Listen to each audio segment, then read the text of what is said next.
Welcome to Puro Pinche Sports. I'm your host, Jose Garza, and tonight I am joined by my brother, the D himself, as in Jeff D. Lujan, as in Dallas Cowboys sucks because of Dak Prescott. Yep, How's it going, Jeff? that's going good. It's been busy lately, but sports have been good lately, so that helps out. Absolutely, brother. Before we get started, my condolences to every Cowboys fan, every football fan out there who lost, you know, a very young man last week, um, due to, I can't really say the word because I don't want to get kicked off immediately. Flag. Um, Marshawn Nealand, rest in peace, man, and went through some things. Unfortunately, it led to some situation with the cops, and he's no longer here with us. But hey, man, if you know somebody that y'all haven't spoken to in a while, reach out to them. Just send maybe a text saying what's up, saying you love them, you miss them, you thinking about them. Um, you never know. Well, I mean, Jeff, we're dudes. I know we're supposed to be, tough for our families and everything like that, but we go through some dark shit in our heads sometimes we don't talk about. So just go out there, people, if you can. Say some love, show some love to a brother out there and or a sister. Show what women going through, and just reach out. So, Jeff, any words on that part without getting us canceled by mistake? Yeah, nah, it's tough. It's confusing. Uh, he scored that touchdown that day. It's just unthinkable what happened. But yeah, definitely, I think we can all agree that everybody goes through hard times, and like you said, we all do, and we all. I think the older you get, the longer you're here, you're like, man, like what's going on. So yeah, definitely, I think love from other people and support from other people definitely helps. So yeah, if you haven't talked to someone in a while, reach out to them, just say what's up, man, because it's rough out here. Absolutely. Um, so prayers to his girl, his family, and everything like that. But now we'll get into a little more sports, more take off the edge, have fun, some debates out here. Now, that's one new piece of news that came out of Dallas. Another piece of news came out today, Jeff. Nico Harrison, the Dallas Mavericks GM, the infamous one who got rid of Luka Doncic last year by trading him to the Los Angeles Lakers because God knows the Lakers need more help, right? Um, he has been relieved of his duties. He has been fired. He is no longer going to be the GM of the Dallas Mavericks. He said defense wins championships, Jeff. He said, give me about 2-3 years from this with this team. We can really get the vision going and show you like what's going on. Jeff didn't even give him a full year. They barely gave him maybe like 8 months, and they said get out. Like you're done. We're 3-8 start. Luka's having a fantastic start over in LA this season right now. Mavericks are struggling as can be, but Nico Harrison is out as the GM of the Dallas Mavericks. Jeff, your thoughts? Yeah, and then is it true that Davis is out for the year? No, Or he's not no? out for the year. He's just injured again. Oh, okay. Yeah, I mean, I don't know how the owners allowed that trade last year. It doesn't make sense to me. Of course, he should have been fired. I'm glad he's fired. It almost sounds like it's like a like was he in on the take from the late? Like what? Like it doesn't make any sense. Anthony Davis been a little past his prime, been injury prone. I just don't understand why you would make that trade. And then you give Lakers, you give, just something Cuban. Like I just don't, I just wish he would have never sold his shares of the team. Where now he's just like a minority owner. I know he would have never made that deal. Like it's frustrating because in San Antonio we're not the biggest of Lakers fans, and it just doesn't make any sense. But yeah, I'm glad he's fired. You know, and yeah, not giving him 2-3 years. I think they saw right away that it's gonna take. It's almost like they're in a rebuild, right? Cooper's a rook. He's gonna need some time to develop. Davis ain't gonna get any better anytime soon. It's not on his way out. Yeah, it was just. I just don't see how that happened. I don't see how that trade was allowed by anybody. Absolutely. And guys, just so y'all heads up know, right now we're usually on YouTube. We're also up on Instagram right now because this website we're using is allowing us to do portrait and landscape mode. So if you ever need to get off YouTube for a little bit, you can catch us on Instagram. Our brother from the People's Debate, Milton's on here. He says, Puro Pinche Sports step brother here. Let's talk ball. He is a casual NBA fan, so this will be the part he probably skips, Jeff. But once we talk football, he's all in. But man, I mean, it's insane because we understand the frustrations watching Luka, right? You're a big avid guy from your past discussions about Kobe and stuff like that. You can't just shoot recklessly. You gotta be efficient. You gotta be able to play defense. You gotta do all this stuff. That's a lot of frustrations people have with Luka Doncic in Dallas. And we're not in the time, sadly, where defense just wins championships. You do need scoring in this game. There's just the three ball is just in existence way too much. And the idea that we can just move off of a guy that is averaging over 30 points, maybe sometimes 40, who got us to the finals, who dragged us to the finals with, late trades in the season. And then the next year, we're just like, you know what, fuck it, get rid of him. It's like, that doesn't make sense to me. It's just, there's a lot of teams that, for example, Kyrie Irving has been with post LeBron. Failure after failure after failure, and he finally found a spot and a reliable guy to follow, and then they just got rid of his Batman in this sense, right? Because Kyrie's more of a Robin these days. To go back to it, the trade was actually in February, so 9 months. He lasted 9 months since the trade. Didn't get the 3 years that he wanted.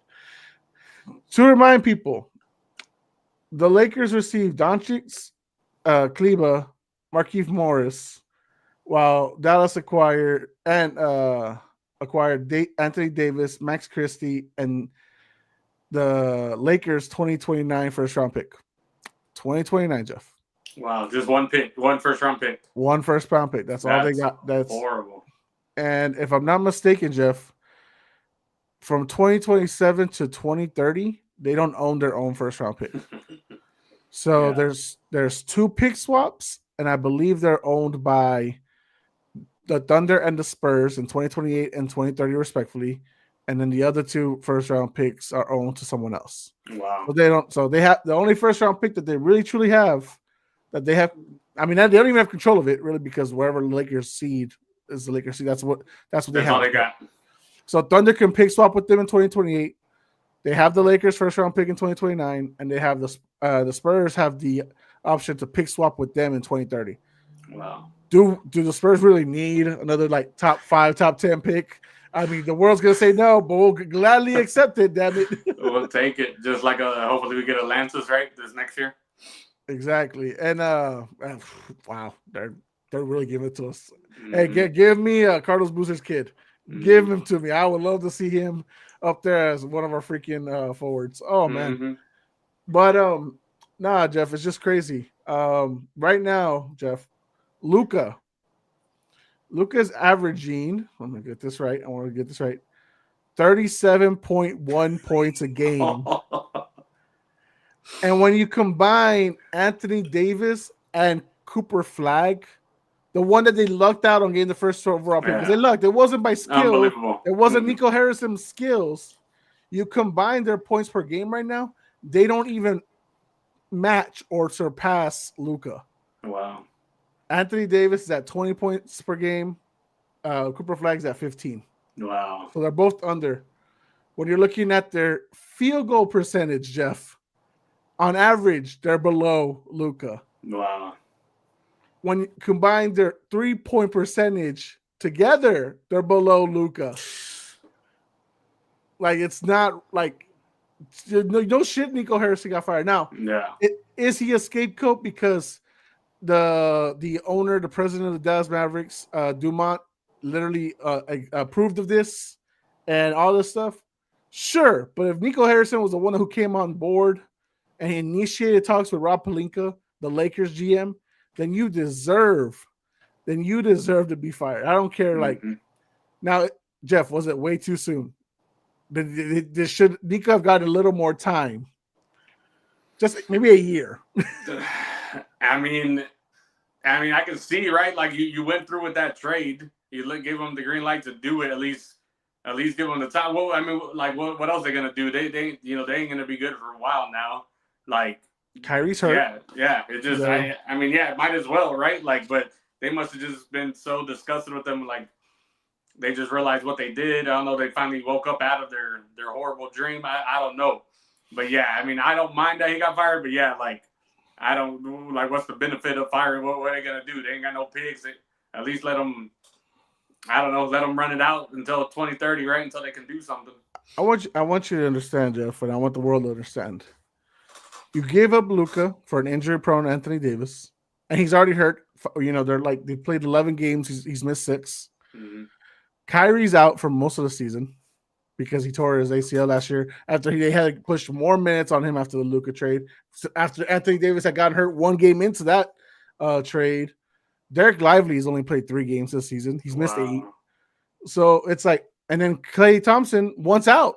He doesn't want to be in Dallas anymore. He left Golden State, so he doesn't come off the bench, and now he wants to get out of Dallas. It's like, well, Klay, sometimes the grass ain't always green on the other side. Nope. And I think Cooper Flag will be fine.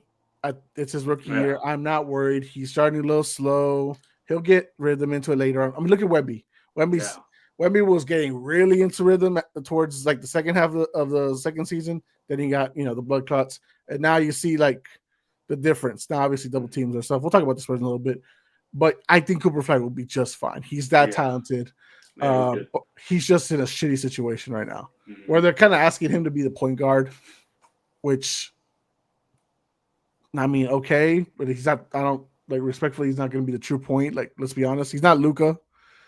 But I don't know. What are your predictions, Jeff, as far as the Mavericks' future? Like, are they gonna be able to turn it around, or do you think defense will win championships, or no, they're gonna blow up?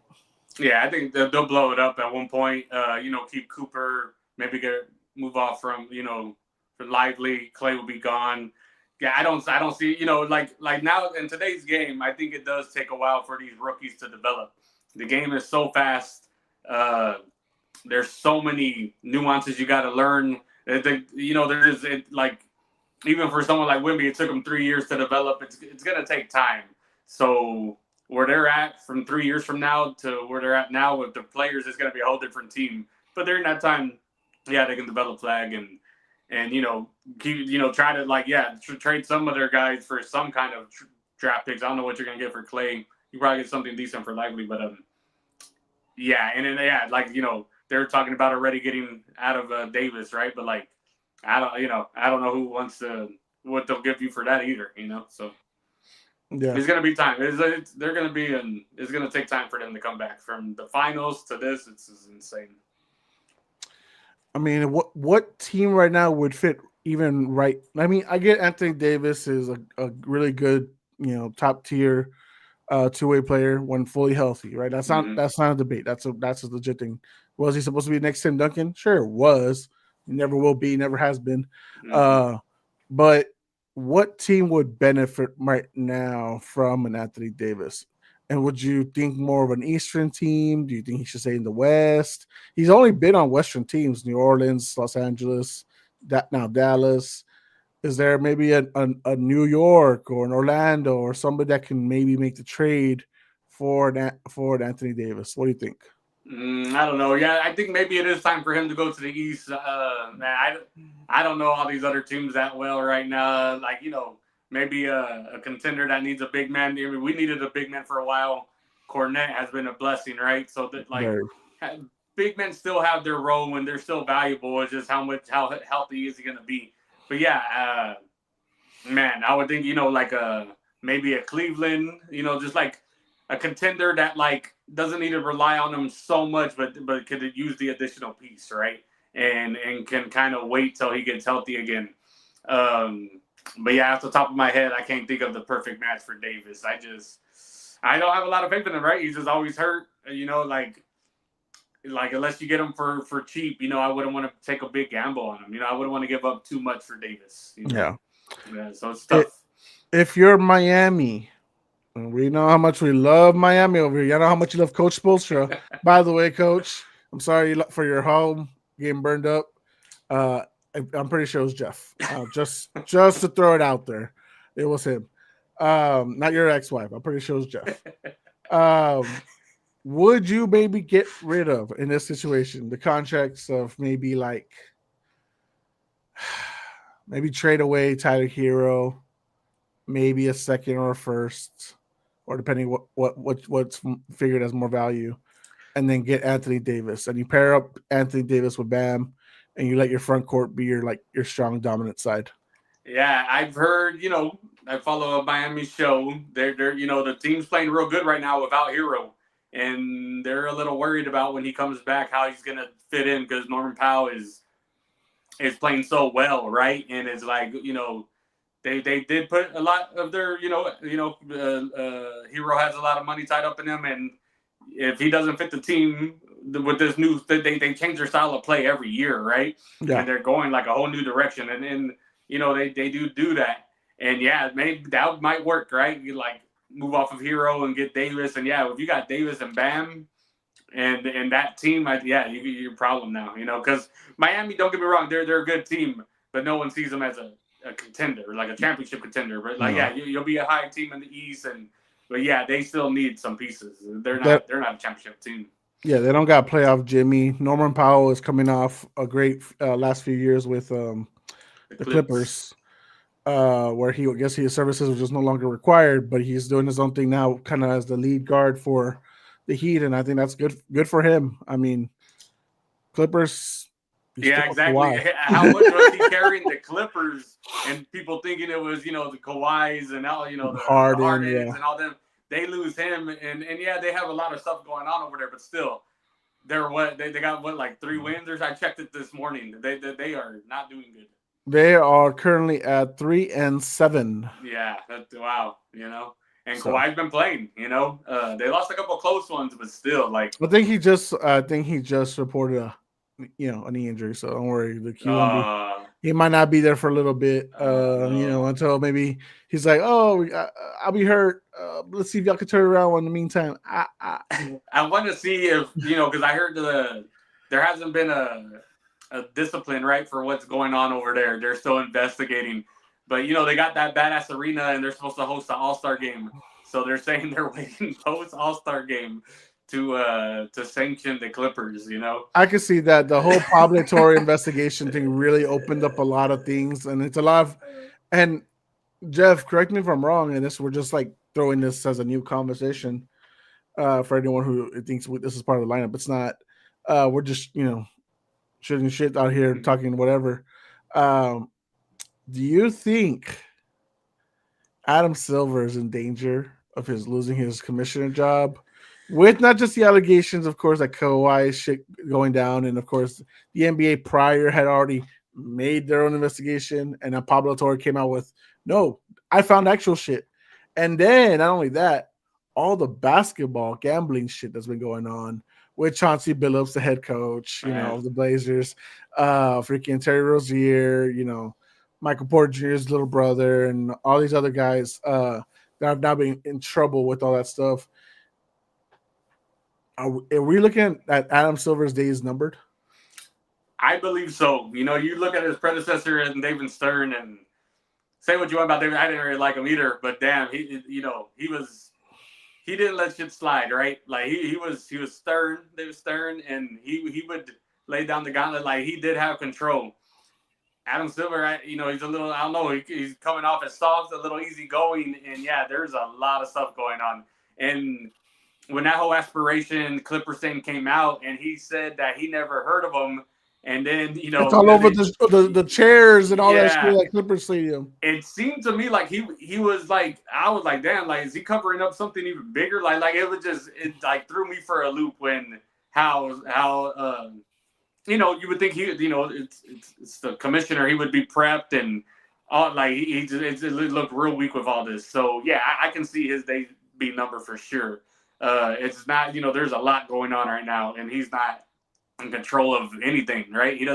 It just keeps going, all these scandals, and it's just getting worse and worse, right? It started last year, and now it's just big old issues with all this gambling and stuff. So yeah, I can see him getting getting there. They got to find someone getting it in there and fucking setting things straight because the NBA is in a good position, right? They're like this has been a better year. More people are watching them, but we have the NBA was top 2, and now we're dropping, right? So I mean, behind I've been a baseball. big NBA. Yeah, we're behind baseball. That is sad. And I'm a big fan of the NBA, and it's been kind of hard to watch that NBA ain't what it used to be, So yeah, I think I would be all for it. A new commissioner changing things. We'll see what happens. Something things are going to keep changing until something gets, I guess, sticks to the wall. Mm-hmm. Jeff, right now, our beloved San Antonio Spurs are 8-2. A great start to the season. I think a lot of us had them at least in the playoffs, maybe top 6 seed. How impressed are you about the Spurs to start the new season? And are we back, Jeff? Are we back? Well, that's what I was saying at the end of that Houston game. On Friday. I'll just say we back at the end of that game. I think so. I think Wemby coming out as a rook. We were all excited, and as we talked about earlier, it takes a while nowadays. Tim Duncan won a championship his second year. The game was a lot slower back then. It was a big man's league. It was different, and now you can see he put on a lot of weight. He's bigger. And, we do, I am surprised, right? Because our ceiling this year, to me, I'm shocked, right? We're doing a lot better. Can we sustain it? Hopefully. And you can see us sustaining it now. But I was like, everybody didn't want to be in the play-in. We wanted that, that seed right above that was the 6th seed, right? 6th seed. We want to make playoffs and not be in that play-in. And we were just hoping for that. We started 8-2. We're coming back in games. And we're looking like a team. And what's impressed me the most was, we started off without Fox, and we were looking good even without him. And I like Fox, and I knew I just couldn't wait till he got back. Cornette going down was big. We win that Lakers game with Cornette's there. I believe he's a big piece because you can see it when we don't have that second big man. When Wemby's in foul trouble or on the bench, we have nothing. We're small and we just get put to work. The Sohan, Vassell, Keldon, who else was on the court? That small lineup is just atrocious. We're Champagne. One of the worst defense out there. When that's the lineup and it's North Cornette. Mm-hmm. Even when Harper went down, I think that was a combination. Like we lost Cornette, we struggled a little bit on bigs, but at least we had Harper. He doesn't match up the big size, but he does match up the speed, the skill to slash into the net. And then we lost him, so I losing both. Obviously we took our eyes off the ball against Phoenix. That's fine. Those will be some games like that. And that's Harper got hurt too. Yeah. No, we'll never go 82-0. Wow. No one has. So I'm not worried about that game. The Laker game, you're right. It was a lot closer, and we had some stuff. You could say the same thing for them, though. To be fair, they have Braun, they have other things, So we'll not know for sure, but I mean, until I guess everyone's healthy. But I will say it's been such a positive to see.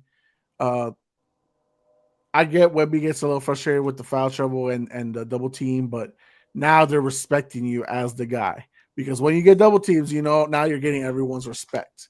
You saw him cook Anthony Davis and Derek Lively in the opener, and that was big. Going 40 and 15 and 3 blocks. People are like, oh, he's just a block merchant. All he does is block. He's 7'5". No shit, he's going to block. No, it's not about that now. Now he's got the footwork. Now his shot selections are getting better. Thank God, Jeff, he was shooting like 8-9 threes a game last year. Now he's gone down to like 2 or 3. And I'm like, thank you. Now, obviously, against Chicago, he put up those beautiful 3-point shots back-to-back to close out that game. But it's nice. He was like 6 of 8 or something from the 3-point line. I'm like, chill, Wemby, just a little bit, please. Please don't shoot so many threes at once because he's got the skills to get in. He showed it, and he's also got the IQ to know when to get rid of the rock, get Champagne open in the corner, whatever. Barnes has been good. Vassell's been good. Keldon's been one of the most efficient defenders on our team. I love seeing that. Stephon Castle has been a great point guard. I'm glad he's we had a 3-point guard controversy going into the season. Everyone's like, "Well, you should start Fox and Harper. Let Castle come off the bench." Yada yada yada. No, I think Castle's been a great point guard. Does he make some mistakes here and there? Yeah, every point guard does. Does he need to work on his free throws? Please work on your free throws. But I think he's done great. Harper's doing good, learning from the bench, and Fox being our number 2 guy. I mean, what can we say? What a complimentary piece for Wemby and Cancel. Yeah. So, any final thoughts before we move on to football? No, that's what I was just gonna emphasize that. Yeah, like we don't have like it's Fox and Wimby and then a bunch of guys, but I don't think any of them are like the number 3 guy. But as a unit, they showed themselves. Vassell has been playing well. He had a bad game this last one. But yeah, you got Keldon, and he's playing that like role player, doing the dirty work. Instead of them trying to be like the 3rd guy, they're all playing their roles, and I think that's helping out. And yeah, Castle, you can tell he's been struggling, but he's been struggling with 14 assists. Just his scoring output ain't there because he's playing point guard, right? So yeah, it's just been fun to watch, and yeah, we do have finally after all those picks and not trading for anybody, you're seeing the payoff of sticking with your guys and coach, like, yeah, I'm impressed even by Mitch with how he's coached his team so far. Yep, for sure. We got to shout out my boy Martin. He's on the Instagram chat, so you can't see it here. He says, "What's up, Jose? What is up, my brother? One of the more talented high school basketball players of his time. Don't let the video game streaming fool you. He had hops." But now he's a happy father. I hope he's doing well. So what's up, brother? And Milton has a request, Jeff, and it's up to you if you want to fulfill it or not. Jeff, please say, "My name is Jeff," in that voice. I wish I could say that better because I would open it up all the time. Like, "My name's Jeff." Yeah, like I just wish I could do it like homeboy, man. He did it so good. Oh, shit. But yeah, that's my call for sure. That's your calling. My name is Jeff. Whenever I get added to like a new group chat, that's my opening line. Hell yeah, brother. Hell yeah. All right, let's get into some football now. So obviously, Brian Daboll, very familiar with because he's in your division of your team. Is the Cowboys still your team? Who's your team right now, Jeff? You want to plant the flag? Nah. It's hard. Like, so I've had this falling out with the Cowboys since Dak's rookie year. Ezekiel kind of kept me as like, I still like to watch Zeke, and then his downfall was quick. He didn't running backs, they don't last that long, especially him. He didn't take care of his body as far as with the speed. But yeah, dude, like it is hard. It is hard when you don't have a team and you try you try to have another team, and it just that love you have for like that team you grew up with, you won't have that for another team. You know what I mean? So you become just a fan of the sport, and I have a 3-year-old, so like I have it all. I have football on, and I get overruled a lot. But I still love watching football. I still watch it whenever I can. But yeah, it's weird, man. I don't have a team, and it's watching football without having a team. It's a different experience. I'll tell you that much. It's a lot funner when you have a team. Yeah. But I'm getting older too, right? I'm almost 40. I'm gonna be 39 next year, and as you have kids and stuff, your interests change, and you don't have all that time you did in the world.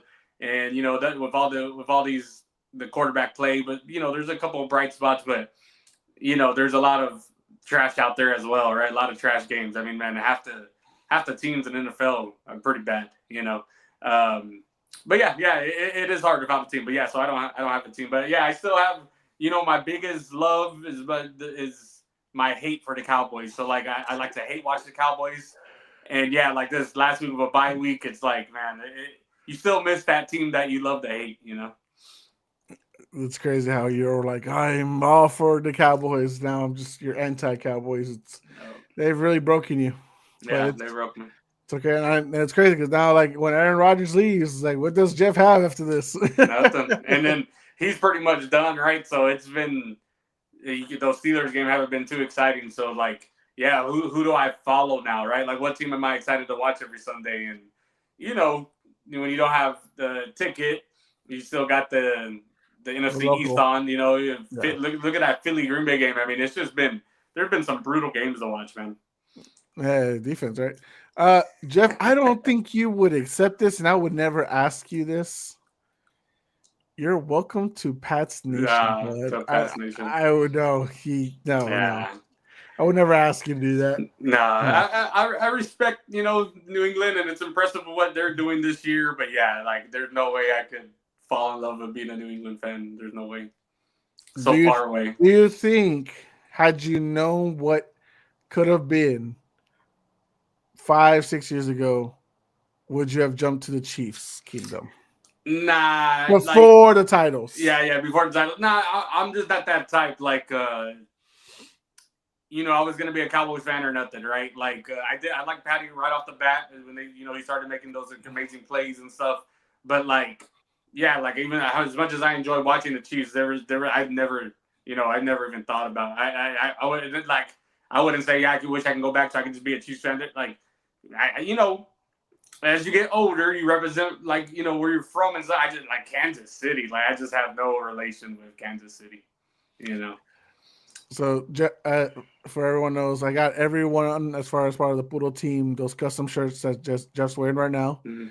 Now, on each side, each side, I gave them their representative team. So for Jeff, it's the Spurs, and at the time, it was the Cowboys. So. Yeah. Am I getting you a new shirt? No, you can put a little like stop sign or whatever cross on over that, whatever you need to do. Yeah. Well, so to tell you the truth, like you saw me with my Raiders gear for our fantasy football draft or whatever. I played flag football and we were the Raiders. For some reason, like back in my day when we were kids, Raiders was like a cool thing, right? With Ice Cube and all that, right? So Raiders. Yep. Yeah, so the Raiders were like this image of us when we were little. We even had like these Raiders shirts, right? Like we have this picture in San Francisco with our Raiders gear on, but we were just like traveling. But Raiders black and gray, like the Spurs, and man, when they teased us about moving here, I think that would be the only way I could fall in love with another team. If we got one here, if San Antonio had a team, that would be my team no matter what, So, yeah, I wouldn't mind the Raiders instead of the Star, but it's all good. I mean, I was born and raised a Cowboys fan. And, of course, the reason why we are black and silver is because of the Raiders, because the owner is a fan of the Raiders. So, the Spurs owner, I should say. Mm-hmm. So, that's why we are, we have these colors now. Yeah, we have those roots, those Raiders roots. So, it was scary to think if the Spurs go to Vegas, and now there could be two Vegas teams with those same colors. We already lost the Aces, damn it. We can't lose the Spurs, too. Oh, now you opened up the door. We got approved for the new building. That's new stadium. That's amazing news. Let's see what I think there's another vote in May. I think about hemisphere, so we got to vote for that too. So we'll see what news updates there. But Jeff, not today. Monday, Brian Daboll, the head coach of the New York Giants, former coach of the year 2022, fired after a 2-8 start. Really bad, but it's also unfortunate. Jackson Dart got concussed. He's been in the blue tent a lot this year. Cam Scatterboo tore many ligaments on his knee, on his ankle, right? And then it affected his knee as well.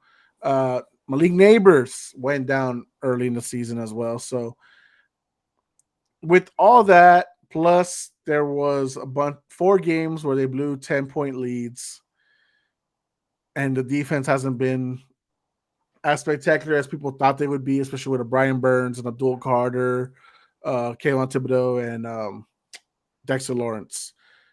Are you surprised the Giants went ahead now at 2-8, fired Brian Daboll? I guess I was a bit surprised just because, you're 7 games away from the end of the season. You can do it at the end of the season. But there has been a lot of talk about him being fired, right? Even before that conversation about them on the airplane that he was going to get fired on the way home from some loss a couple of weeks ago. Even in that, Daniel Jones doing better now and Indy doesn't help his case. And it looks like, with Jackson Dart, there was that spark. And it looks like he's a good OC, right? And maybe he's just one of those guys that's a better offensive coordinator than a head coach. There's a lot more to head coach than just being a good offensive coordinator. And I bet you he's going to be like a Wade Phillips, who was a D coordinator. he's going to go back to be an OC and be fine. I think they just realized he wasn't the greatest head coach. I mean, when the losses speak for themselves, you're either a winning coach or you're a losing coach, and he wasn't getting the job done.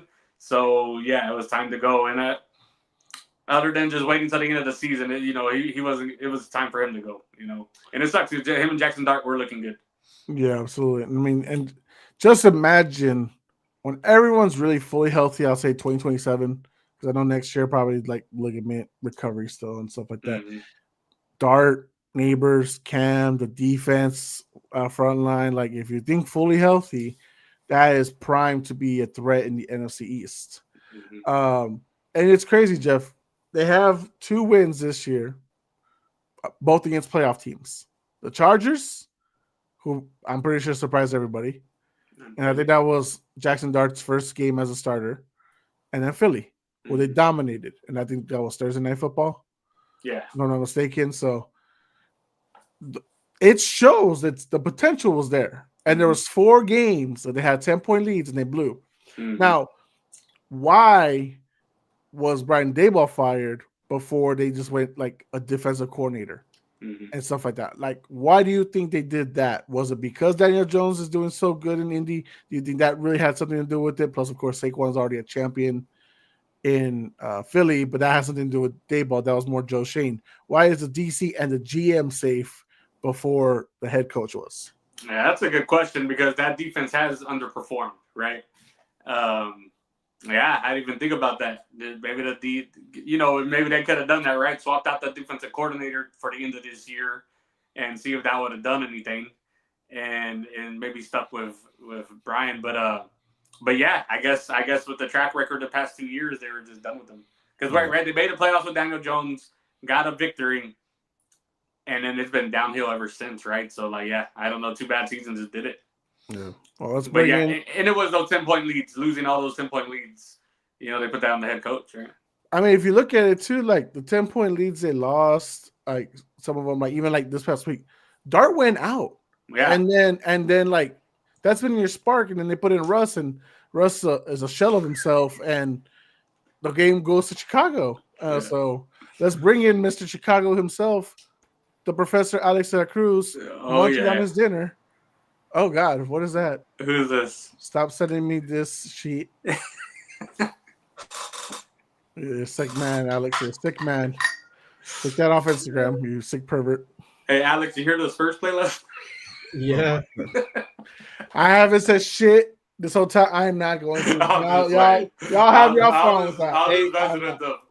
Hey, I wonder where that talk for the past 2-3 years. Hey, it's been right here on PPS, man. I've been talking my shit. Oh shit, Alex, how you doing, man? We're just discussing right now the Giants' decision to fire Brian Daboll. That's crazy. What are your thoughts on the firing? Ask him about that question about the D. Like, why didn't the D coordinator? I'll get it to him. Like, I want to hear his initial thoughts, and then I'll ask that. And then you have to fire. Yeah, I think it's a terrible decision. I think he's proven that he is a good coach. Sometimes they say players win the games, coaches lose the games. But in this case, if you haven't been watching the New York Giants, it's literally the players losing the games. Now I get the whole he didn't go for it on 4th down. Mind you, he's trying to save his job. So he wants to secure points. I get it. If you know that, hey, this is BS and let's go for it, then yes. Then and you know that he's gonna be fired, then yes, go for it. But he's trying to win games and he's trying to build a culture with Jackson Dart. Dart's a hell of a player, so it just sucks because now I don't think, especially for Cam, I don't think Cam's going to be sticking around in New York for that long because that's honestly a lot of people didn't want to draft him to begin with, and I know Daboll was a big Cam guy, so who knows if they're going to keep him. Well, that's going to be the tough part, right? Because you saw the success with Dart and Cam, and even after Cam went down, you saw the fight Dart gave in. I mean, I'm pretty sure you, Alex, you saw it this weekend. you were impressed at how much Dart was fighting through that Chicago defense, putting up the scores, even putting up a lead before he got concussed and he had to go to the locker room. And of course, then Russell Wilson chokes the game away. So what I was just asking Jeff before you hopped on, why do you think the owner decided to go ahead and fire Daboll before he fired the DC and fired the GM? Because it's the DC's responsibility more than the coach, I would say, that blew the 10-point lead 4 times this season, and where they could have been like 6-4 right now versus 2-8. Why do you think the owner did that? I think it also has the GM's only been there for how long? I think He's been there for a minute. Has he? I think it's about at least the last 4 years. I think he got hired with Daboll. Oh wow. Yeah. I guess they're trying to see if he could get another coach in there and see if he can get one right. But you could see like Daboll was always yelling at his coaches at the sideline when those meltdowns were happening, and I really think that the owner is what's it called? I don't know if they're like best friends or something, but that's crazy to keep your GM like that after he gave away Saquon and Saquon winning a Super Bowl the very next year. And then Daniel Jones, playing great football in Minneapolis. So let me throw out some names that Joe Shane has drafted during his tenure. Kayvon Thibodeau, number 5 pick, and then the number 7 pick, Evan Neal. Those were his 2 picks in 2022. We had basically Drake London in that draft, Garrett Wilson, Olave. We knew they've been needing weapons forever. I'm trying to see what other tackles. Jordan Davis, who went to Philly. Tyler Linderbaum, who went to Baltimore. So I would say would you think 2022 was a good draft picks with Neal and Thibodeau, or do you think he flopped? I would think you probably give it a C. I mean Thibodeau's pretty. I like the way Thibodeau plays. I mean, you said you would think a top 5 pick right now would be elevating that team to at least contenders, at least because you have Burns in them in the other side. All right. So then, of course, in 2023, Alex, they got Deontay Banks in the first round, the 24th pick. And they got John Michael Schmidt. That's a real name, gentlemen. That's a real name. In the second round. John Michael Schmidt. Y'all loving that one? That does not sound like an F to you? Well, Banks has been up and down. I think he's still trying to find his way in the NFL. Good Lord. Okay. And then last year, Malik Neighbors kind of seems like a no-brainer, right? They got him at the 6th pick. I mean, what was the other option? Roman Dunze? I mean, he probably would have been really well in New York too. And then Tyler Nubin. All right. I mean, the Malik Neighbors kind of like it was a gimme. And then 2025 this year, Abdul Carter, also a gimme. Traded up for Jackson Dart. You can give credit for that. And then, of course, was able to snag Cam Scottaboo in the 4th round. Day 3, right? So, do you think getting those 4 or 5 pieces the last 2 years is what's kind of saving his job? Yeah. Because probably just last year, yeah. And I'm sure that they've had meetings already, right? About the coach's performance, and I bet you he's saying, "Well, I'm giving them these guys, and we're still losing games." Yeah.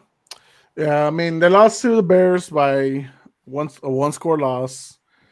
They lost to the Broncos in an epic comeback failure. Well, for them, right? The Giants weren't able to stop them. And then they lost to the Cowboys by 3 points in week 2. So there's been games that have been right there and just. I mean, look, Jeff, you said maybe Daboll's a better coordinator than he is a head coach. I think he's a good head coach because he was able to get Daniel Jones to look good enough to get a $160 million contract, good enough to get a playoff win. Now, does his attitude on the sidelines reflect how good of a coach he is? No, I mean, we've seen a lot of coaches go hot-headed and get angry and stuff like that. There's just coaches that don't know how to control their emotions versus, and stuff like that. I like coaches like that, though. I don't mind it. I don't think it's an issue. I think it. I mean, like, okay, let's say this, Jeff. What do you like more, Brian Daboll or Nick Sirianni? I hate to say it, but Nick Sirianni. All right, you like Sirianni more. Is that more because he's been able to find the ways to win, or is this? Yeah, I mean, everybody could say, I saw Marco last night saying this. You can't be that damn lucky. Like, the nuances of football aren't the sexiest things, right? Like, for you to be able to win the Super Bowl and to win all these games, as ugly as they're winning, they know how to win football games. And yeah, you got to, he's a good coach. He's a little different, but yeah, I mean, you can't doubt him, right? Like, I mean, he's doing pretty well.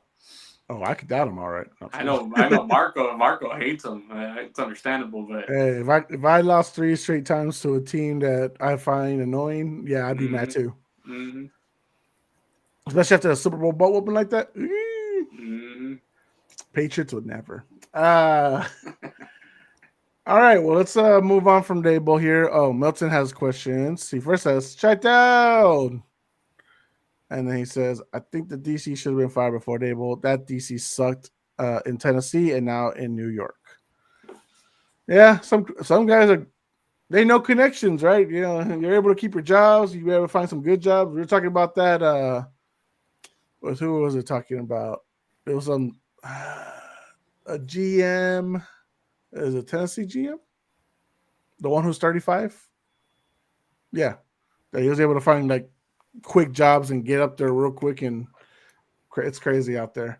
What else do I want to go? Is there any other storylines right now in the NFL y'all want to talk about before we get into my power rankings, anything like that? Jeff, was there something I had mentioned before the show and I'm just blanking right now? Yeah, I'm blanking too. Did you guys talk about the game last night? No, we just started on the NFL with the Daboll story, and so yeah, go ahead. Let's talk about Eagles at Packers, that atrocious 10-7 game Monday Night Football. Talk to us. I mean, we told you so, right? Jordan Love's garbage, Jeff. We've been telling you that. Hey, dude, I don't know how I won those bets last year with him. I wouldn't have won them this year with them. I'll tell you that much. Holy, what happened? People don't win with Jordan Love. No, I get it, right? That 4th and 1 play was pretty terrible calling, right? But I get it now, right? Looking back at it, and I'm starting to rewatch it. He didn't have confidence in Jordan Love to get it done. That's why he took the ball away from him and put it in Josh Jacobs' head. But Jesus, right? You pay this much money for a quarterback. You expect him to have a game-winning drive, and a statement win against Philly would be great. And at home. And at home. And he shit the bag. He really did. I understand that your receivers are not 100%. But there's other quarterbacks in this league making less money that could, and not a lot of weapons around them that's doing their thing, like Drake May and them, and Caleb right now is playing great football, and in the 4th quarter where it matters, and that's what you want from your an elite quarterback that you some say that is. So right now we have a comment. Our beloved Steezy says Packers versus Eagles wasn't on my watch list, but the Spurs versus Bulls was game of the night. It's like, hey, whatever you're watching, you just enjoy your time. I'm telling him Steezy was really quiet for the past 2-3 years, especially when Kobe White dunked on Hey, Wimbyamba. when he's on the chat, Steezy ain't quiet. When he's with you, maybe he's quiet. But when he's on the chat, that man don't shush. And I respect him for that. Talk your shit, Steezy. Don't let this little man talk shit to you like that. It's all right. It's all right. What? Hey, just be happy. Wemby showed up to a game in Chicago. I know he sometimes doesn't play against Chicago for whatever reason. um, hey, Vucevic, old man doing great on offense, but you saw his ankles break at that last freaking three. Sadly, Wemby got him pretty good on that one. But anyways, let's move on back to the Philly and Packers game. Yeah, Jordan Love did not play well at all. Very bad game for him. A 38.8 QBR, which is not good. Very bad overall. His receivers, I will say this, they were dropping the ball way too damn much. Uh, and I get it. Tucker Kraft is their best receiver, and he's out. Big. That's what I was gonna say. His loss is truly an effect. Josh Jacobs has regressed this year. I don't care what he might say or people might feel about him. He has regressed this year compared, especially like the last few years. Some reporter came out, I think yesterday after the game, and they asked Matt LaFleur, "Is your job in danger?"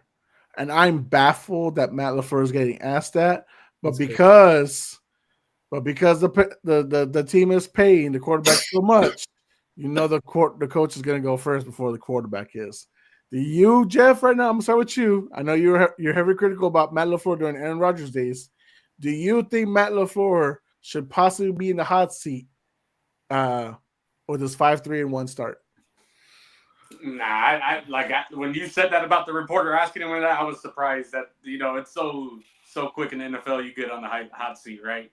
I was critical on LaFleur in the past, and then he kind of turned me last year, and he's had 2 good years, and this year I think it was the expectations, right? Getting Michael Parsons, it looked like they were just on the road to the Super Bowl, and shit happens, right? And yeah, they don't really have that number one receiver. Kraft went down. Of course, injuries happen. I don't think he's on he's not on the hot seat. Like, we'll see how this year ends, and then we'll see. I don't see them parting ways with LaFleur after the season, even if they're like a first round bounce, right? I don't think he's on the hot seat. We'll see. You never know. You never know. Alex, LaFleur is probably more envisioned as the offensive guru. But he has built a great niche of defensive players, a defensive unit the last couple of years with the GM, right?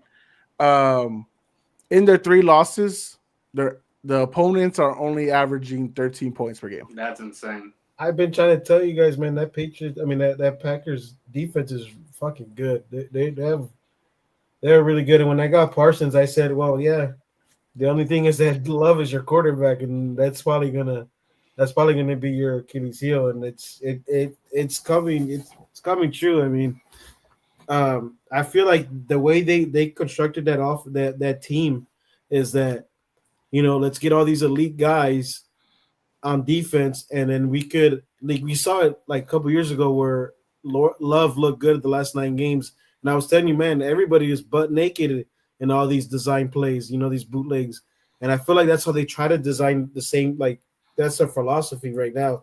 They can try to get away with not having all these elite guys at receiver because LaFleur is so good at dialing up plays and getting them open. But now it's starting to bite them in the butt. So, man, it's Jeff, and their offense is averaging 10 points a game in those losses. That's horrible. So the most points they've given up is that 40-40 game against Dallas, that overtime game. Other than that, they really don't give up many points. 25, I think, is the next number, and that was from the Steelers. But that was, I think, the last touchdown was more of a gimme and stuff like that. But the defense has been great. I've said it before on the People's Debate, like they're an A-ranked defense. But that offense, you're not gonna win with a Jordan Love. There might be a thing where Jordan Love and Matt LaFleur aren't going to coexist. What's the ownership going to do? We've seen it before. And when Aaron Rodgers got done with Mike McCarthy was out the door. The next time around, they said, you know what, Aaron, you're getting a little old. We'll move off from you, and we'll keep LaFleur. We might come at a crossroads soon enough. Maybe not this year. Maybe more next year, I would say. Right, Alex? I don't think this year would be the right call to call, cut LaFleur, because it wouldn't make sense. Why would you give up such a good coach and then he can go elsewhere? Because he'll be on everyone's speed dial the second he is cut. Yeah, I want his ass gone. Yeah, I know you do. Yeah, for sure. Like Green Bay does not. I've said it the past 2-3 years. Like the Bears are not scared of playing against Green Bay anymore.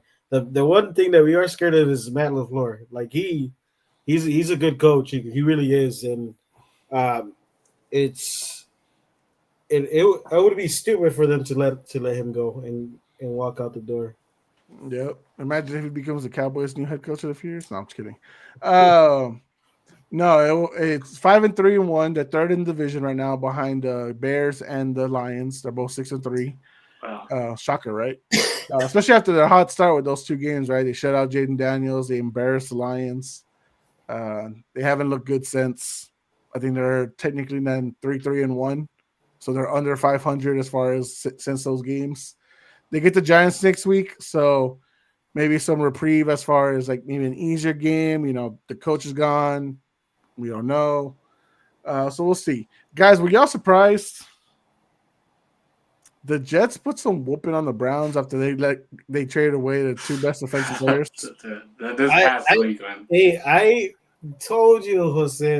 I mean, I'm not saying the Jets are fucking like good, but they like to play for Aaron Glenn. And Glenn is getting rid of everybody that's not bought in, and I said Sauce hasn't been good this year either. He's been lackluster. Like if you really watch the All-22, he's getting beat a lot, and he's in. It looks like he's been giving up a lot all season. Let's make it clear. The most targets he's gotten in a game is 2. So I don't know. I wouldn't say he's getting beat a lot. He is getting beat a lot. 2 targets all season? No, like 2 targets. That's the most in a game. Like he wasn't targeted like 5 or 6 times and got beat up like that. It was 2, the most in a game. So now, is there times like the George Pickens touchdown that got him and shit like that? Like yeah, but like run like he's getting beat. Like I know. I'll tell you this: if Sauce wasn't there against the Falcons this past week, I don't know why they played him, because it was short notice, travel, all that shit. I think Atlanta wins that game. I mean, so I don't know. That's just me. But you're right. If I said it too, Vrabel got rid of players that were still in the Belichick mindset. He's going for guys that are bought in, and so I'm okay if you do that. But let's be real too. The offense is still not really cooking, right? It's Justin Fields had 5 passing yards in the first half. Yeah, and what did he end with? 54. Yeah, it was special teams, right? That they won. They won with a kick return and a punt return. Kick return at first, and then a punt return. That's how they scored early on. 3 phases of the game. So of course defense held up, but I mean Dylan Gabriel sucks. And then, of course, Breece Hall, who's trying to get out of there.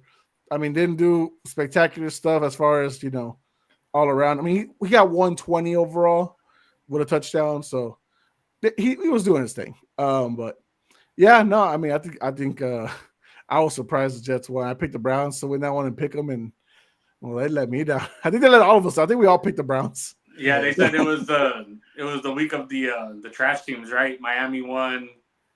Jets won, and there was one more where it's like the bottom rung teams are winning this past week. I know Houston won. Houston. Let's see. No, Chicago's good. New Orleans won. New Orleans. Okay, I'm gonna tell you right now, for pick'ems, I don't remember picking the Saints. That was on accident. I don't remember that at all. You were the only one, and it worked out. Yeah, and then I looked back and I was like, wait, when did I do that? So those were the teams that won. Yeah. Those divisional games, though, are always 50-50. Yeah. I was thinking that with the Arizona Seattle game, and fucking Seattle said, "Fuck you." They got blown out. Browns made history, allowing less than 170 yards, no turnovers, and still losing. Yeah, LOL Browns. I had the stats for that game, I think, or whatever it was, but nah, never mind. I won't worry about that. That's tomorrow's episode, guys. To people's debate, I'll be on there with them. We're doing our second quarter report card. So we'll be grading the defense, quarterbacks, running back ones, and wide receiver ones. So stay tuned for that. My grade for the Steelers is still a D, guys. I don't give a fuck. It was a great. My grade the first quarter will be a grade the second quarter, but nonetheless, any other storylines to get into, guys, that we wanted to talk about? Okay, let me ask you this, Jeff. I haven't heard from you in a minute. Me and Alex talked last week. Who are your top 3 MVP candidates right now for the NFL? You got to go Matthew Stafford. Man, I think he's the front runner right now. You got, is Drake May top 3? He's 3 in receiving yards right now. So Yeah. he's I think he's leading in passer rating. Okay. Drake, who would be the third guy? You know, a lot of people wanted Josh Allen, but no, fifth in passer rating. I'm sorry. Who am I thinking? Who am I missing? I mean, I've been saying Jonathan Taylor's my MVP so far. Yeah. Okay. JT. Yeah, he's up there. Because some people would have said probably Daniel Jones the first few weeks, but I mean, for me, it's JT because I think he's been the difference maker for that team. Yeah, for sure. So that's my 3. Okay. I like the Stafford pick as far as one of the guys. I've heard some people say he's the leader. I'm sticking with JT right now. I love it. I love it for Drake May that he's getting the notice, but I will say he has had 3 turnovers the last 2 games. So he's probably number 3 on the list. Yeah, but I mean, surprisingly, because he's also like the guy with the least amount of impressive weapons around him. Mm-hmm. But no, Matthew Stafford, man, turning up the clock. People were saying, "Oh, his back injury's gonna hurt him. He probably won't finish the season." And I don't know, Alex. He hasn't thrown a pick in the last 6 games. He's looked really good. You know how I feel about JT this year. You know, probably 180 from my criticism of him the last couple of years. I think the MVP race is fun. Now, Jeff, let me ask you this. If I could list you names of the teams right now that are in the playoffs, I want you to tell me right now who are your contenders and pretenders. Okay. All right. Now, like I said, you can join in too. I want to hear from you. So, Indy, the Colts, pretenders or contenders? Yeah, with JT, they're a contender. What's a contender like? Contending for Super Bowl? AFC conference championship, Super Bowl championship. So, yeah. So you can see them go into the conference and even the Super Bowl, or either or. Like, at least the minimum, I would say conference, because that's literally one game away from being like Final Four. Yeah, Final Four. So now you can see them up there. So do you see the Colts as a contender, Final Four, or pretender? Yeah, I can see them as a contender. Okay. Second seed right now, the Denver Broncos. I would say right now, pretenders. Okay, so, let me give me my answer for the Colts. Actually, I do think they're contenders right now the way they're playing. So contenders. Broncos, I would say pretenders. Okay, that offense has been bad. Yeah, the offense is bad, but with that defense and that coach, I can see Bo Nix and them doing enough scoring if that defense is that good, right? I can see them up there just with that defense. Okay, so all right. So what was your answer again? I said pretenders right now. Okay, so me and you agree with that. It could change this week if they get a win against KC. That's huge. That's KC, for sure contending. And KC off a bye, yeah. All right, the New England Patriots. I would say right now they're probably more on the pretender side, even though they just beat the Tampa Bay Bucks. Okay. Jeffrey? I mean, they're right there, right? They're surprising. I would say they're gonna contend, but yeah, I don't have them as like a favorite, right, to win the Super Bowl.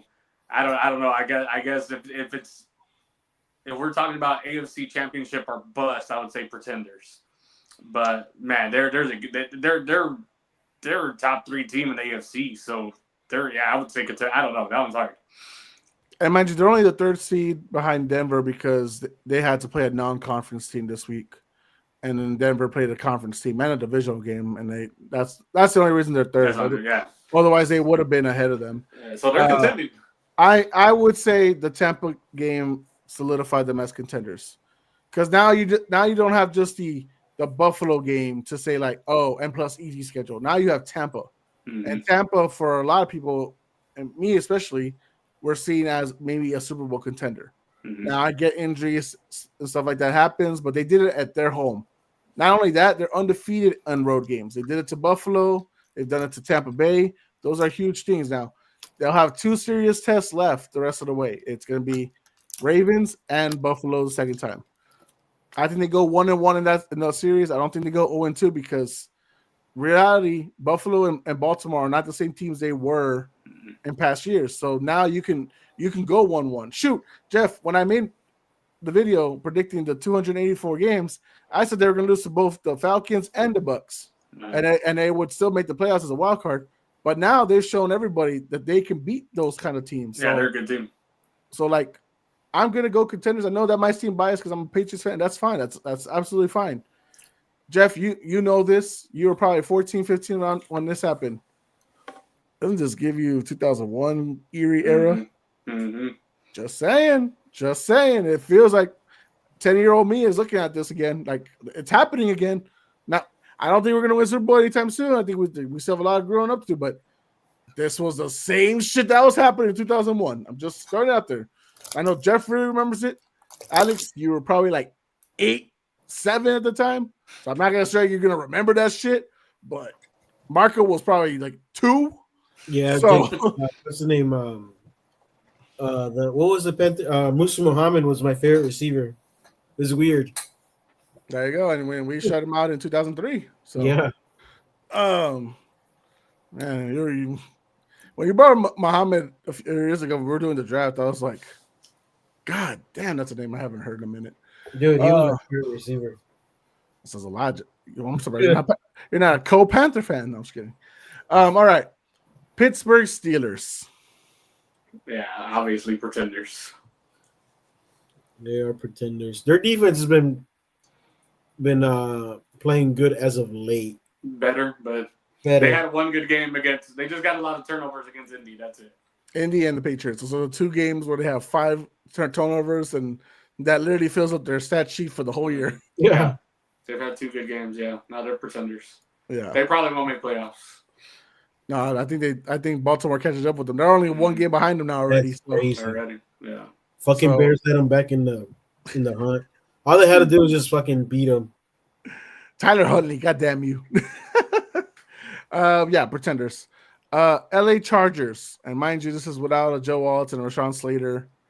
I know they got the win over the Steelers, but I will say right now they're pretenders. Yeah, I second that. With the bright future. Mm-hmm. I would say pretenders, but they are trending up. The way the team is playing without dude, their offensive line is terrible. It's one of the worst offensive lines in the NFL right now, and it's crazy they're still winning games. They found a way. They should have been bumped off Sunday Night Football. I'm just saying. The Buffalo Bills. I'm gonna let y'all say it before I do. They're pretenders. Yep, they're pretenders just with their defense, and they don't have like a receiver, right? Josh Allen, Shakir and Coleman ain't enough. They're pretenders. They ain't gonna do nothing. Thank God I didn't have to be the only one to say it. Pretenders. Like, we're now going into the era where the big 3 of the AFC has taken a really big step back this year. Mm-hmm. Chiefs, Bills, Ravens. They're the 3 big bads, and they're not even the top 3 seeds. None of them are the top 3 seed right now. That's insane. So I will say pretenders, because how do you go put up your best game for the season against the Chiefs and then go choke against the Dolphins? Make it make sense. The Jacksonville Jaguars. Let's just say pretenders. We don't even got to say shit. Right? Pretenders. You agree? Mm-hmm. All right. The Kansas City Chiefs. Though that damn 8th seed. I'm just gonna say, I know Alex probably won't agree right now. They're contenders. They're still contenders. Fucking Yeah. as much as I know the 5-4 start is horrible. It was a really tough schedule. God damn it, I would not want to see them in the playoffs still. Yeah. To this day. With that quarterback and that team, they're contenders. They just have to make it. They just got to get there. If they lose this week, I don't want to hear nothing no more about the Kansas City Chiefs. We said they'd go 1-1 in the next 2 games. Don't freaking do that, Alex. Don't say No, because we read off the schedule the rest of the way. But look, they're already behind the 8. They're behind the 8 ball right now, right? Okay. If they lose this week, they're way they ain't winning the division for sure.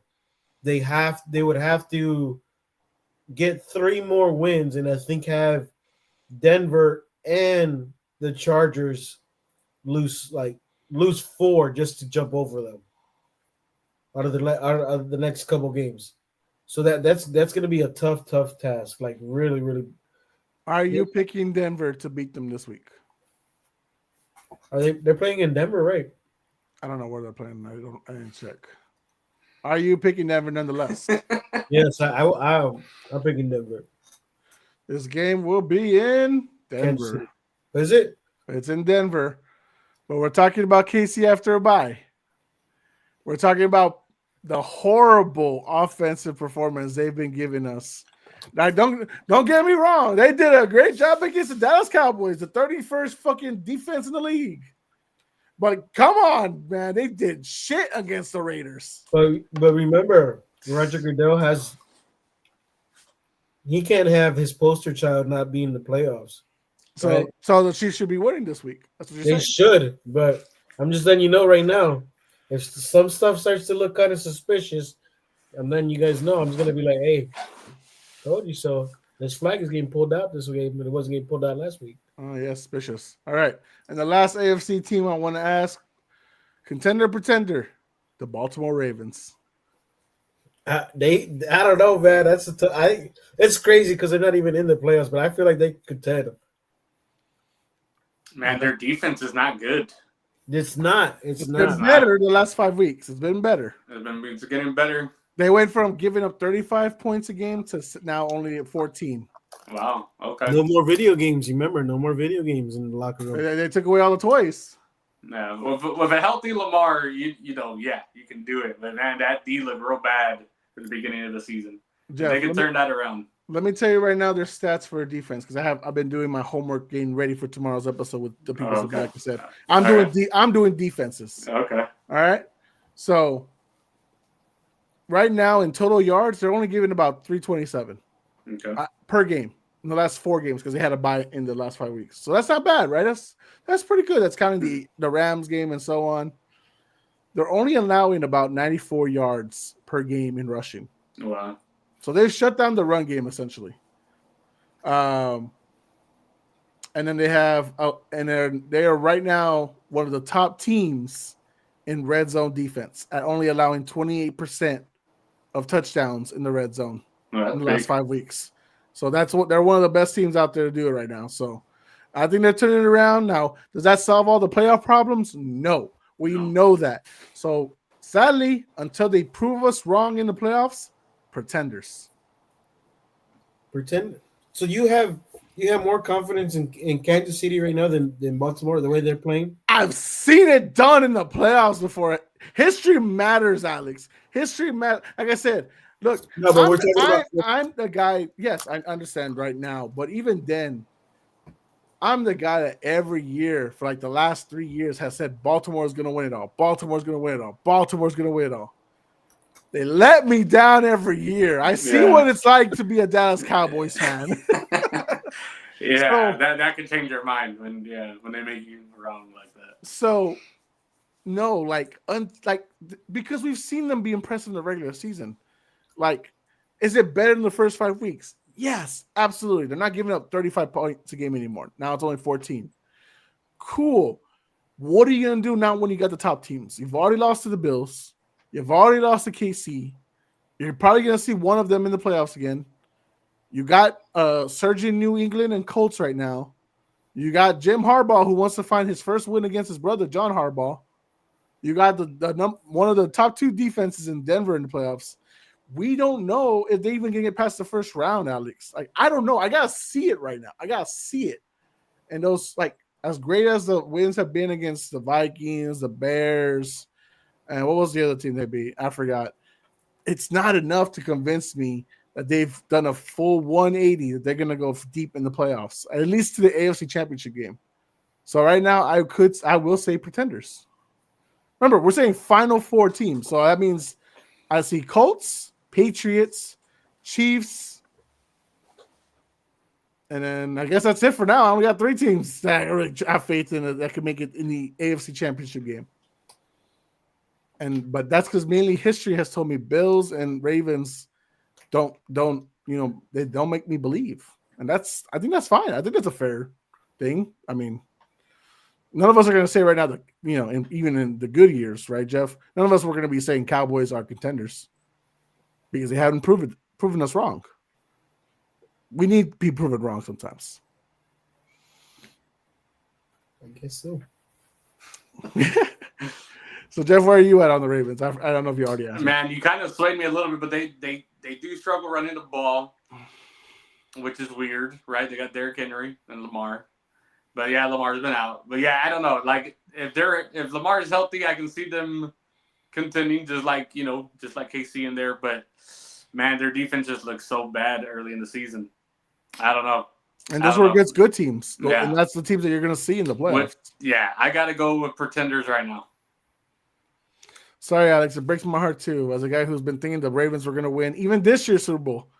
It just proved me wrong. Please. In the rest of the season, maybe they might sway me back, but as of right now, I just can't.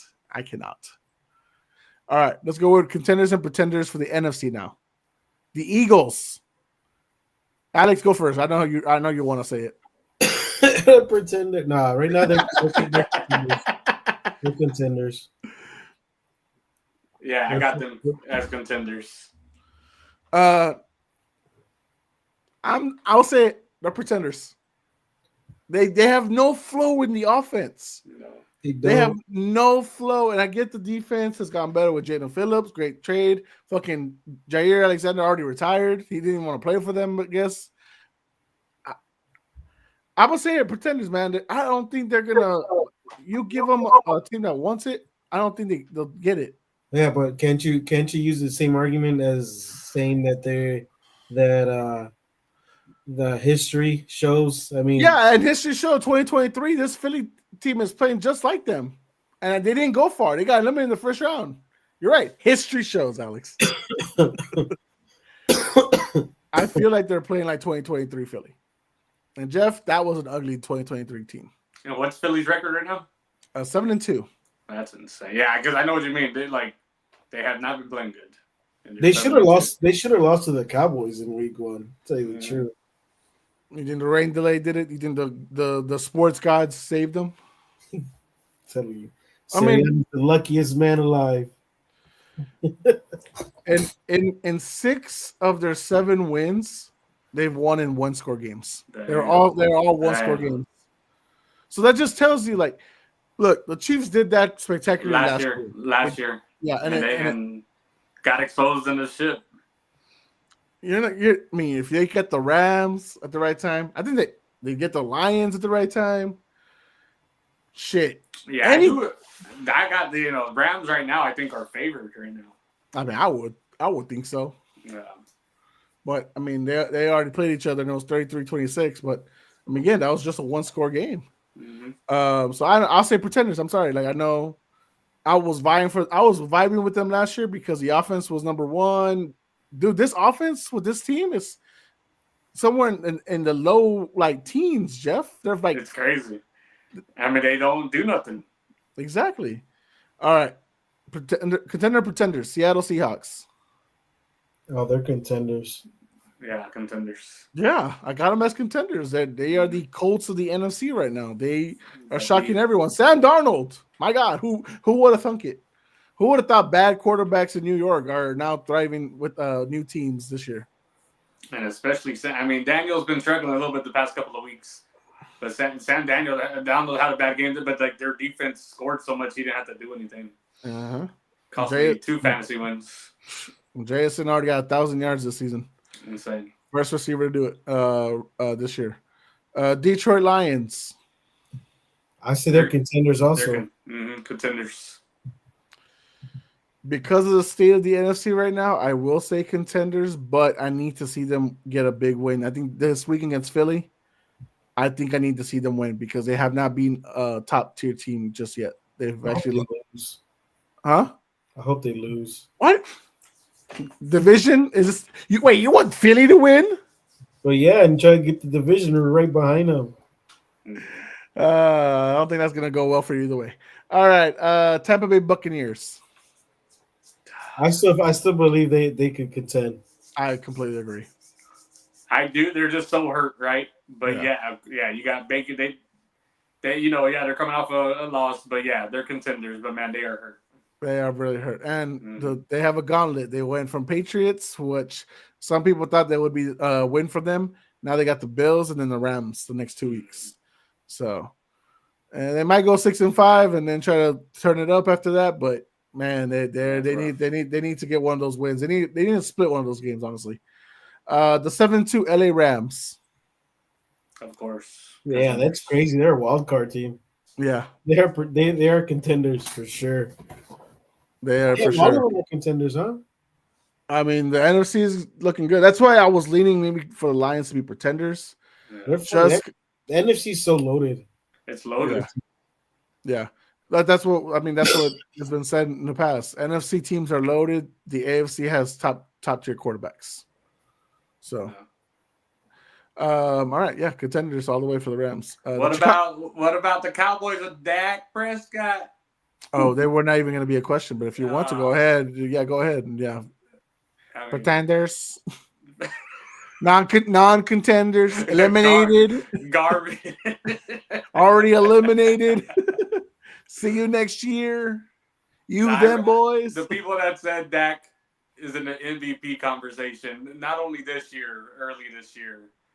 And 2 years ago. Okay. Need to go to jail. Hold on. I don't agree that he should have been the MVP 2 years ago because he was putting up numbers. But he was in the conversation. Yeah, he wasn't but he was. But this year, he was putting up some good numbers, Jeff. I mean, he was playing good at the beginning of the year. He really was. First quarter of the year, he was. Just like Baker in the first 5 weeks was a MVP candidate.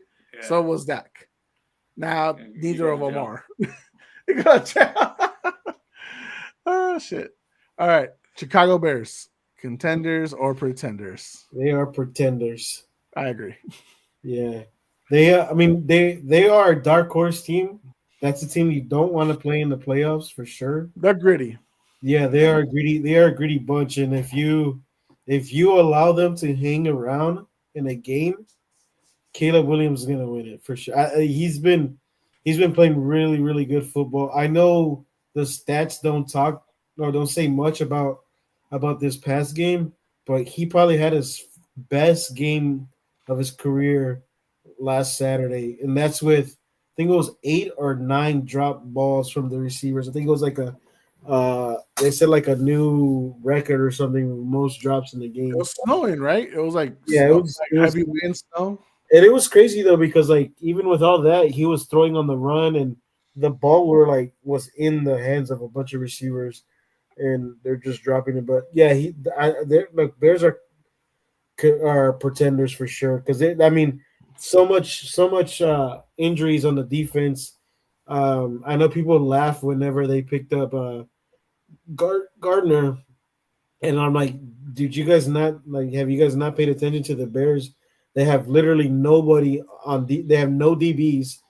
And Gardner played with Dennis Allen before. That's a great pickup, and he had one of his best games in about 2 years, which on this week. So yeah, he had a nice safety blitz on Dart, or was it Russ? But he had a great game, and that right now they are for sure contenders because the way they're winning is just crazy.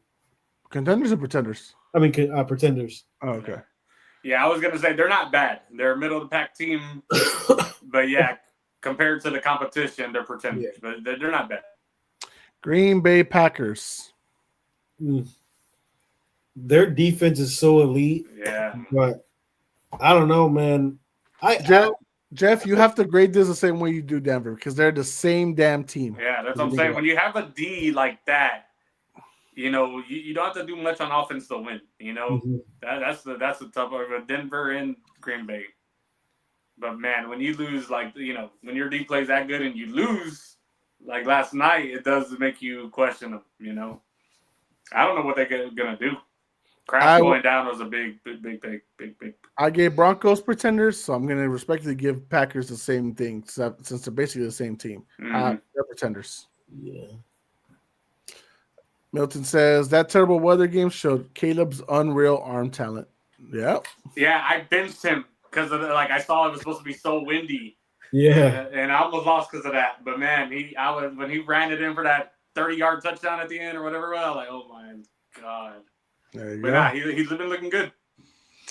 All right, I got two more teams for the NFC. Two more? No, yeah, I'm not gonna ask about Carolina because God knows I don't know how they're 500.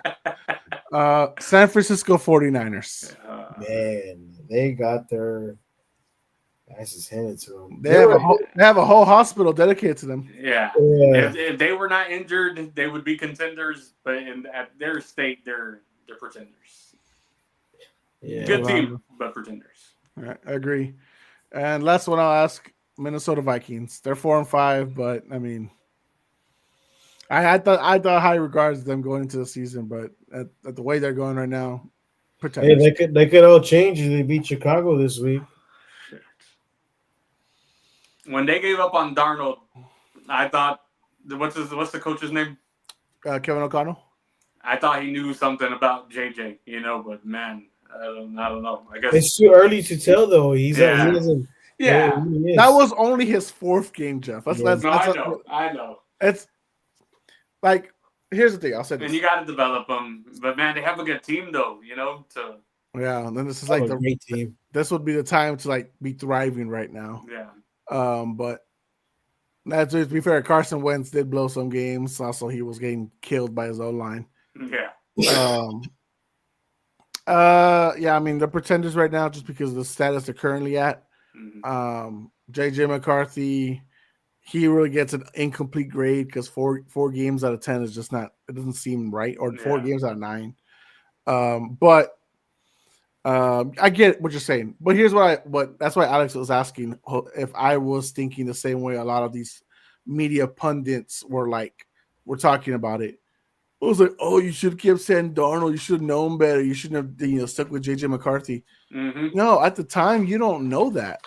At the time, Sam Darnold has flopped the last 2 weeks of last season against the Lions in the playoff game. So you move off him because you're not gonna pay $35 million to a guy who can get you late game division title, playoff, games. He lost those games. We gotta be fair. You move on. No one thought Sam Darnold was gonna be as good this year as he was, as he's shown. I don't remember where we ranked him, but I don't think we ranked him that high, huh, Alex? No, when we did QBs. I don't think so. Let me see. For QBs this year, let me start with you, Alex. You had Sam Darnold at 17. James had Sam Darnold at 23. Jeffrey believed the most at 16. I had Sam Darnold at 21. Trey had him at 21. And then Marco had him at 24. So we had him at least in the close to the bottom 10. Or it was because of that playoff show. Yeah, everybody was down. And the Lions game. Those 2 games. Yeah, those 2 last games. Everyone was. We said it. That cost him $50 million a year. Mm-hmm. So I'm not gonna blame Minnesota for what everyone was thinking at the time. So it looks good now for Seattle, but there are people saying that they shouldn't have fired Pete Carroll. oh no, they shouldn't have fired or traded Geno Smith. No one knew Seattle would be this good. That's why it's impressive where they're at right now. So, all right. That's all I'm saying. You would think O'Connell would know a little bit more than us and know how much better Darnold was than McCarthy. But I mean, he was hurt all last year, and maybe it was an organizational decision. Yeah. But fuck, Seattle knew something. Could be a GM. It could be the GM who decided it, and it was over KOC's head. Exactly. Yeah. All right, fellas. Well, before we get into any other final stories, I will give y'all my top 10 power rankings, and I want to hear y'all thoughts on the changes from last week. Now, Jeff, you didn't hear it last week, so I'll tell you who's new and who's out. Alex was here. He liked the list. I don't know how he'll feel about this list today. This is probably gonna be my last segment right here. I gotta get the boys ready. Well, I think this will be the last segment for all of us. So I think this is what I have for now. Okay. I don't have anything moving forward. So all right. At number 10, new to the top 10, the Chicago Bears. Wow. I don't like that one. Don't like it. Now, I will say 2 teams fell out of the top 10. They had embarrassing losses this week. Can you think of who they were? The Buffalo Bills? Yes. And they were at 8 last week. Ooh. Who else? And then Green Bay? Green Bay. Yeah, exactly. No, they were Green Bay out of the top 10 right now. They were number 9. That's a 2-game losing streak. Yeah, that is, but I don't know, man. I think that No, I'm with you, but 2-game losing streaks should not keep you in the top 10. Especially with one of those games being, one of them was at home, and then the other one was the Panthers. So Chicago's on a 6-1 run right now. I think, right? They're 6-1 in the last 7 games, I think. Okay, yeah. The they're on a 6. I think. 6-1, or aren't they in a 6-game win streak or something? 5-game win streak. They are on a 2-game win streak, but they are the last 7 games. They're 6-1. Right. Yeah, that's what I'm saying. That's for me enough. Like, there were some serious losses by 2 other teams, embarrassing losses, and that should be enough to put the Bears just at 10. It's 10. It's not any higher, right? So, and you gotta remember, Alex, who I had on my list last week. It's fine. All right, at number 9, I have the Los Angeles Chargers. Okay. They moved up. So those are the 2 new teams in the bracket. Now, everyone else, they were on there last week. So Chargers move up. They kind of dominated the Steelers' offense. They shut them down, essentially. The game was not pretty. Don't get me wrong. 3-2 at the half was not pretty. But they did enough. And like I said, Bills and Packers loss did enough to drop them. All right. Number 8, the Tampa Bay Buccaneers. They are dropping, but they are dropping because of they're dropping players left and right now. Mm-hmm. So I mean, yeah, understandable. I mean, they're a good team, but they're going to continue to fall if all their receivers keep on falling. So they drop from 5 to 8. So, all right, number 7, the Detroit Lions. Okay, they were 10 last week, and now they're 7. Yep. Okay. Now this team, they stay the same. That's number 6, the Denver Broncos. Okay. The game against the Raiders was not impressive at all. The defense was great, but that offense was boo-boo. I can't move them up. There's nothing in my soul that can tell me to move them up. At number 5, the Philadelphia Eagles. They won, and I still dropped them 2 spots. That's funny. That was also awful. Yeah, it's a terrible game. So it was not impressive. Saquon didn't run very well. Jalen Hurts didn't throw well. AJ Brown needs to find a way to sit out the rest of the season. Mm-hmm. It's just horrible. There's just no excuse. The defense was fine, but no, I mean, they have to drop 2 spots for that performance. Number 4, going up 3 spots, my Patriots. That Tampa win was impressive enough for me to say let's put them up there. Fuck it. They're finally in my top 5. They have not been my top 5 this whole year. Yeah, they're a top 5 team right now in all phases of the game. and scoring, defense, all that stuff. It's going beautiful right now. So thank you for finally playing Travion Henderson the right way. Thank you. 2 big explosive runs. He should have been running back 1 since week 1. But you understand, Alex. Yeah. If you're not pass blocking, if you're not taking that assignment seriously, you're not going to get playing time. I think it was lack of knowing where his assignment was, because he's a good pass blocker. It's just that I guess he didn't know where his blocks were going to. I mean, like when they call out a blitz or something, you have to know where you're going to go block, and I feel like that's what messed him up a lot. He didn't know. Well, now he should be able to take over that spot, and Ramondre can take a back seat. Number 3, moving up 1 spot, the Los Angeles Rams.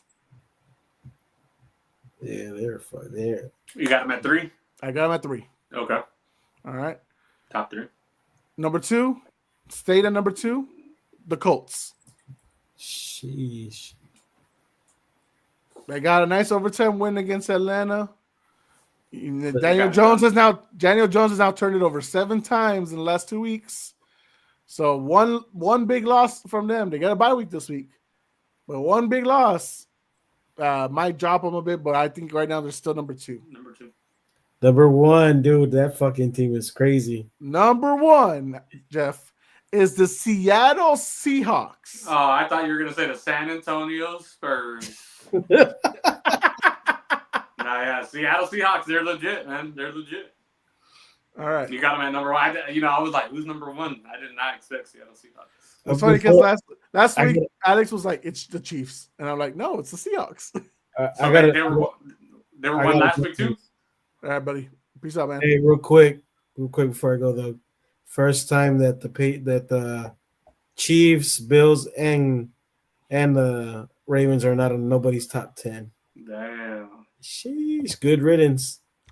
Good riddance, Patrick Mahomes. You're dunzos. Let's see how it does against the Broncos. Later.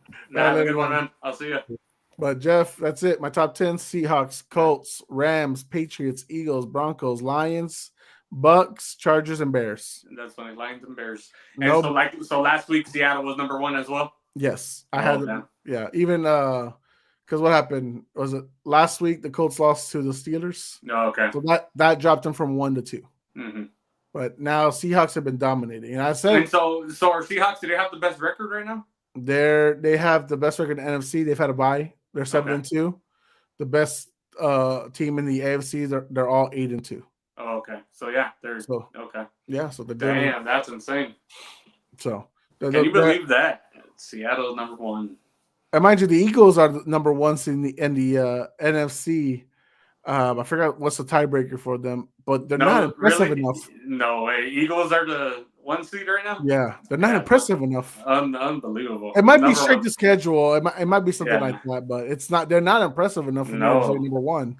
Yeah, they're lucky to be at my 5. They went down 2 spots for winning, and they're number 1 in the conference. Yeah, like that's it's hard, right? Like you're winning, but you're not impressive. It's just crazy. Yeah. So, all right, Jeff. Any final thoughts before we close out tonight? And you can go to Rocket League. No. I think we covered everything on this show. It was a good one. I've been missing it, and then last week when I got home, I rushed home and I never got the call. But you said you had to work late. I was like, man, I was missing it for sure. Yeah, for my assignments, they've been testing out new routes, and I'm the test dummy, so I'm the one test because I know most spots in San Antonio.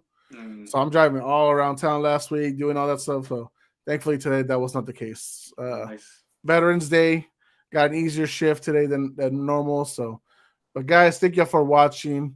Like, share, subscribe. Have a good time. Stay safe out there. UFC fights this week.